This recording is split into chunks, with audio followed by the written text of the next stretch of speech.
Good morning. Good morning. Good morning. Time for Community Watch segment, and today we focus on the Spintex Road, where residents of Flower Pot are appealing to the National Security, the Ghana Highways Authority, and other relevant authorities to intervene and stop what they describe as encroachers from turning lands earmarked for roads into private houses. My colleague Gabriel Obodai Torgbor-Ashong has more. Residents here are getting much worried about sudden erection of a wall, all the way from Flower Pot at Spintex down to a place called Papaya or Zoom Lion, which is down. It could be about 20 minutes drive away from Flower Pot, and the wall then stretches all the way there. You can see this wall right behind me, and this is what some residents are raising, red flags about. July kumeni ameni yareshin ko oskun kan se free abako kaba hon ko bes ka podenche oskun kan se abayode si bia podenche bia ne gbani ni won we mi fita fo jimi ntun ne bia ne afome bia ne info bia enyo yenga nche gboshimi e ko fa bia ne ngbe maya ni ma tuni ma go finga kwan bi ka nyeme ka mam ne hwe. The last 2 years ago, they even came, urban road people from urban road, they came and then they give us some letter.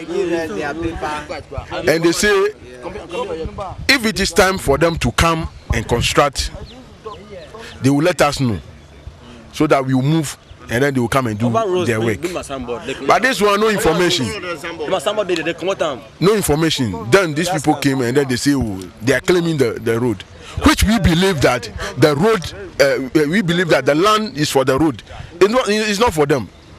The government put his hand on the road, the land already, for road construction. So they even remove some of the signboard that the urban road fixed on the land. They even remove it. And then they're bringing some white men to come and then buy it from them. Okay. So what we want them to do for us is that they should intervene, because it's a government property. It's a government property. All right. So you can see them mentioning names of those they believe may be behind acquisition of these lands from the Numong Mashi family of Teshi, and they are saying that government should intervene immediately to stop this land from being sold off, because after all, if it is done, it would happen that road construction may become difficult in the future. Earlier you saw visuals of the wall, and now it's reached a point where we no longer see the wall, but you can see that there is a foundation still stretching, going forward. We are still seeing it, and we've been driving for about 10 minutes now and still stretches, and it's terrible. The fact is, if this land is indeed meant to be used for road construction and the wall is being erected at a fast rate, I bet you if government doesn't intervene immediately, the situation may go out of hand.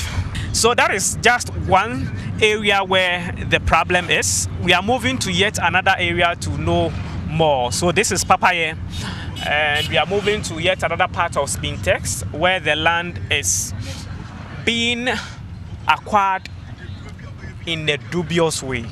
We are now at Manette Junction, a place which links up to Ajuringano, and clearly you are made to believe that the construction of these walls are well planned. What we saw at Flower Pot area is similar to what we are seeing right here, and what is even quite strange here is the fact that construction works are far advanced. Warehouses are quickly being built, and some of the workers are being seen hastily building the houses and huge buildings right here.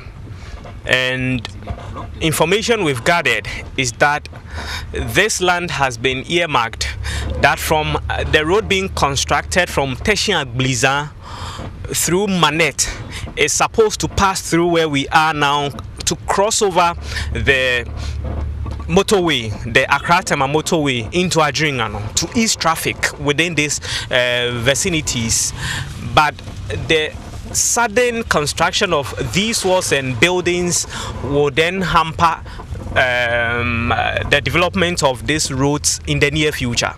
And as such, residents are saying that authorities must step in as soon as possible and stop whatever is happening. And the fact is, the traditional rulers, even if they are involved, they may be limited. They may not be able to hire the high number of masons and the laborers who are behind the construction of these walls and buildings within a few days. They are suggesting that there are, big companies who are contracting people to do this work. They informed us formally that they are going to reduce the road. Okay. That's what they informed us about 2 years ago. But we don't know that it's coming on until last December or so. They started doing the thing before last December, before the inauguration of the president, the newly elected president. So a gentleman called Ben from Lekma? Yes, he told us that urban roads were aware of it, and the Land Division were aware of it. I said no. Okay. So about 3 days later, we started working with them, but we realized that how the thing is going is not something properly. So I went to my lawyer's place and informed him that this is what is going on. Is he aware of it? He said no.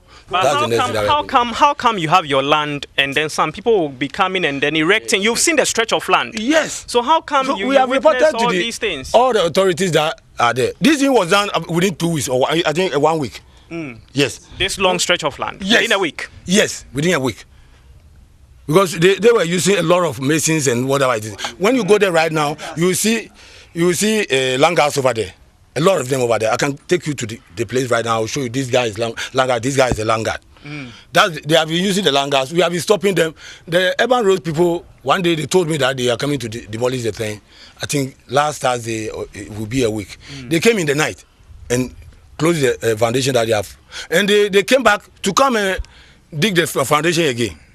You see, they are now erecting the walls over there, which I don't understand. So tomorrow I'm going to work on it because of this meeting. That's why I didn't go to town today. Okay. Yeah. So who do you think might be behind all these? This very Ben. That's the only name that I know to him. He said he's working at the town and country planning department. Okay. You see. Okay. So he's the one who told us that this is going to be started. And we say, oh fine, if that's be the case, then we have to sit down with the family so that we negotiate. What are you going to give to the family? Any compensation to the family? Up to now, we have never heard anything from him. Okay. But then we've been hearing of one Numo Okangbashi family also coming into the picture. Yes, and allegedly we are litigating with them on that particular, and they get the judgment, which is not fine. So we went all the way to appeal court, and the judgment was cancelled. Officials came, cleared off the foundation they've started, and overnight they came back again to start. And as you can see right now, it's reached a point that if authorities do not step in as soon as possible, it may be too late to have the situation managed or brought under control. We shall continue to follow up and then keep you updated. But until you hear from us again, well, this is Gabriel Obodai Torgbor-Ashong reporting. Right, so Gabriel Obodai Torgbor-Ashong there with Community Watch. We'll definitely keep updating you in our subsequent editions of Community Watch.